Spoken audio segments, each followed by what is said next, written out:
Good morning children, welcome to my channel Computer Education 2K.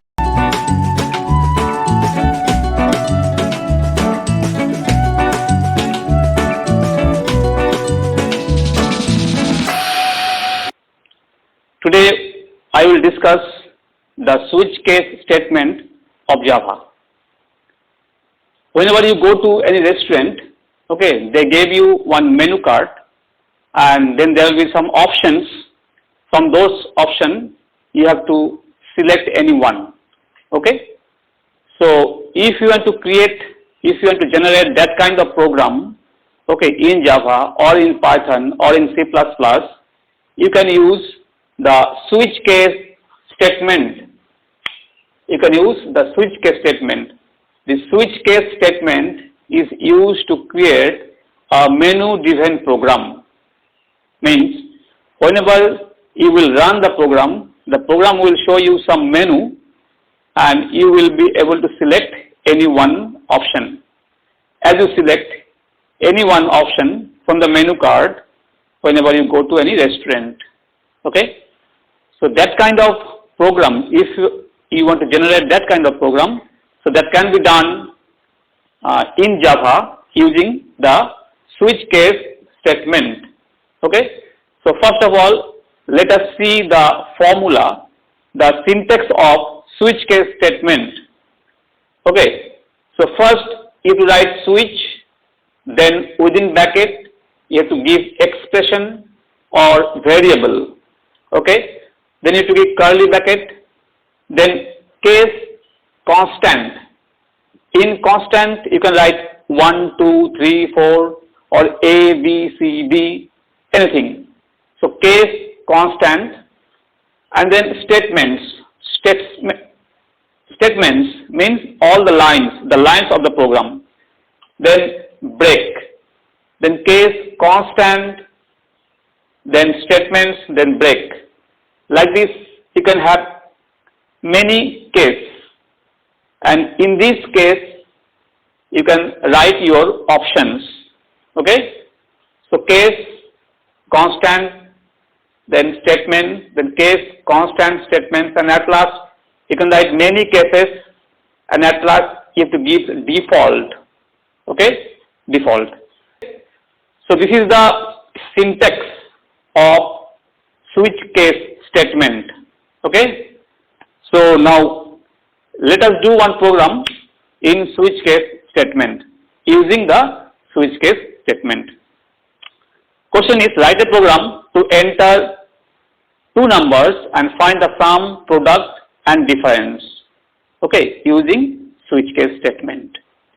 Okay, so you can see till here all programs remain same as you know, and as it is said you have to take two numbers. So I have taken two variables A and B, A for one number and B for another number, and you have to find out sum. I have taken S. You have to find out product. I have taken P, and you have to find out the difference. I have taken D, and you have to enter your option. You have to choose your option. You have to select your option. For selecting your option for selecting your choice, I have taken CH. CH stands for choice. Okay, so how many variables I have taken? 1, 2, 3, 4, 5, 6. I have taken 6 variables. Okay, A and B for two numbers, S for sum, P for product, D for difference, and CH stands for choice. In CH, your choice, your option will be entered. Okay, and then as it is a menu-driven program, so you have to create a menu. So see, I have created a menu over here. Okay, so first of all, you will write system.out.println. You can write menu, and then you have three options here. You will be having three options here: 1 for sum, 2 for product, and 3 for difference. Okay, so this way I have created the menu.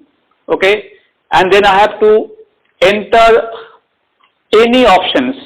See, whenever this program will execute, the user must be able to do either sum or product or difference of two numbers. Okay. So I have given one message here, enter your choice, and in CH the choice will be entered. It may be 1, it may be 2, or it may be 3, but not all. Okay. In CH the choice will be entered, and then you have to enter two numbers whose sum, product and difference will be found. So here I have entered two numbers, in A one number and in B one more numbers I have entered. And as you know, it is a switch case program, so I have written here switch. And you have to enter your what? First of all, you have to enter your choice. Then only you can find out sum, product, difference. If you enter your choice 1, then you will be able to find sum. If you enter your choice 2, then you will be able to find out the product. If you enter your choice 3, then you will be able to find out the difference. So switch CH. In CH your choice is entered. Then case 1. In case 1, here what you will find? You will find the sum of two numbers. So I have written case 1. This 1 is what? 1 is constant. Okay. Then S equals to A plus B. Here I found the sum and I have printed the sum, and then break. Means if anybody wants to find out the sum will be found, sum will be displayed, and break. Program finished. Okay. Suppose somebody wants to find out the product, then case 2 will execute. Then case 2 will execute. In case 2, I have written P equals to A into B, and then I have written the product is P. Okay. And then break. And then case 3, I have found the difference, I have printed the difference and break. Okay. Now there are three options. The user either can enter option 1 or option 2 or option 3. Suppose somebody has entered option 4. There is no option 4 here. Okay. Whenever you will run this program, computer will ask you enter your choice. You have to enter either 1 or 2 or 3. Suppose you are entering 10. There is no option 10. That means if you enter 10, then CH will become 10. But there is no option 10. Okay. In that case, the control will simply jump to default statement. In that case, the control will simply jump to default statement, and it will say wrong choice. It will say wrong choice. So in default option, you have to give wrong choice or invalid choice. Okay. And then you have to close 3 curly brackets. This is for switch, this is for main, and this is for class. Okay. So this is a simple program on switch case. Okay. So we will do more program on switch case. This is the first program. Okay children, thank you very much.